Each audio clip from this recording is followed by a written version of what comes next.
দীর্ঘ ১৭ বছর যুক্তরাজ্যে নির্বাসিত জীবন কাটিয়ে দেশে ফেরার ২ দিন পর আজ শনিবার দুপুরে ঢাকার আগারগাঁওয়ে নির্বাচন ভবনে যান তারেক রহমান।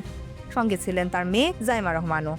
বিএনপি ভারপ্রাপ্ত চেয়ারম্যান তারেক রহমান ভোটার তালিকায় নিবন্ধন ও জাতীয় পরিচয়পত্রের আনুষ্ঠানিক কার্যক্রম সম্পন্ন করেছেন। শনিবার দুপুর ১টায় তিনি নির্বাচন কমিশনে উপস্থিত হয়ে এ কার্যক্রম শেষ করেন। তারেক রহমান ভোটার হবেন ঢাকা ১৭ আসনের গুলশান এলাকার ১৯ নম্বর ওয়ার্ডে।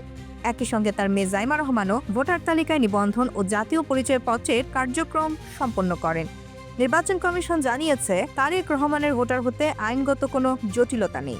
ভোটার তালিকা আইনের ১৫ ধারা অনুযায়ী নির্বাচন কমিশন কোনো ব্যক্তিকে যে কোনো সময় ভোটার করতে পারে। এক্ষেত্রে আইনগত কোনো বাধা নেই। এর আগে আজ ইনকিলাব মঞ্চের মুখপাত্র শরীফ ওসমান হাদির কবর জিয়ারত করেন বিএনপির ভারপ্রাপ্ত চেয়ারম্যান তারেক রহমান। বেলা 11:30টার দিকে তিনি ঢাকা বিশ্ববিদ্যালয়ে ওসমান হাদির কবর জিয়ারত করেন। এ সময় জাতীয় কবি কাজী নজরুল ইসলামের সমাধিতে ফুল দিয়ে শ্রদ্ধা জানান তারেক রহমান।